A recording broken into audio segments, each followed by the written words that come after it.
é Felipe, esse é o projeto de IoT e suas aplicações. E junto comigo está o Vinícius Silva e o Werner.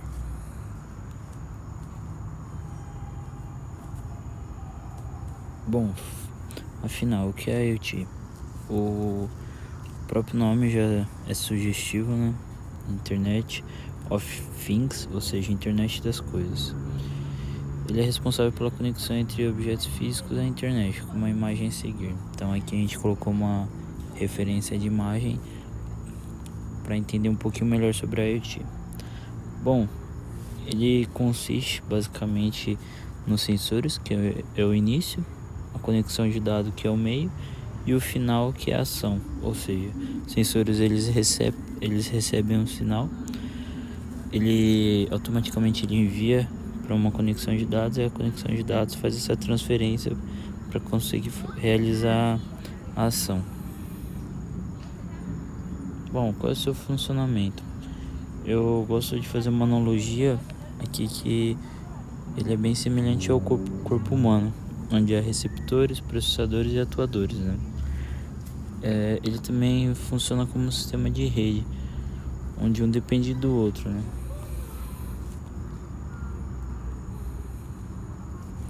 Bom, aqui basicamente fiz uma analogia, então a gente pode ver que basicamente o cérebro seria o processador do sistema, as mãos e os pés seriam os receptores, ou seja, a gente pode considerar como sensores, e tudo que manda informação para o cérebro seria a parte de rede de comunicação.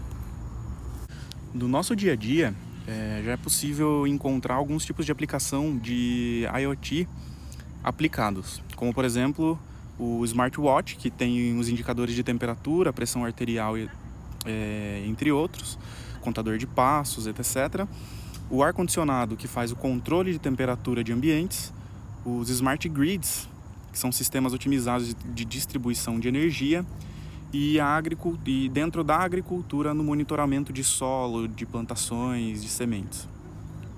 O processo de implementação de IoT traz junto algumas vantagens e alguns desafios, como por exemplo, na área de segurança, a gente consegue implementar muito mais pontos de vigilância ao mesmo tempo, integrados, só que também a desvantagem é a privacidade dos usuários. A gente tem que observar se as câmeras elas não estão apontando para dentro de casas, tudo. O custo de implementação também é uma desvantagem. A dependência da internet, se por exemplo caiu a internet, acabou toda a integração. Dentro das vantagens, ainda falando delas, a gente tem a automação e eficiência, economia e otimização e monitoramento em tempo real.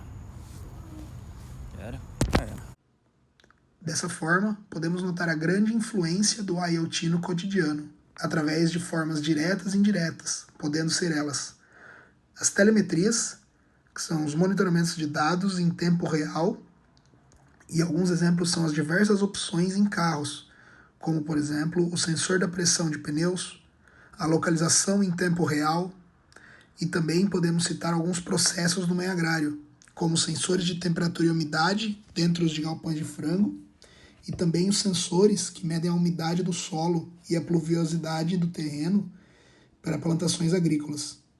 Podemos até mesmo citar equipamentos que monitoram o pH do rumen de alguns bovinos de maneira interna. Também podemos falar da comunicação entre esses dispositivos que se conectam e a tomada de decisão deles. Por exemplo, as assistentes virtuais, que se conectam em vários outros dispositivos, como televisores, lâmpadas, ar-condicionados, etc., e são capazes de controlar todos esses equipamentos via comando de voz dados pelo usuário. Também tem a questão de informação, que consiste na coleta e envio de dados úteis para um usuário, onde alguns exemplos desse tópico são os smartwatches, que podem monitorar e armazenar informações como passos, batimentos cardíacos, estágios de sono, e etc. E tudo isso pode ser usado para, mais para frente, gerar um relatório onde o usuário consegue ter todas essas informações coletadas durante o dia.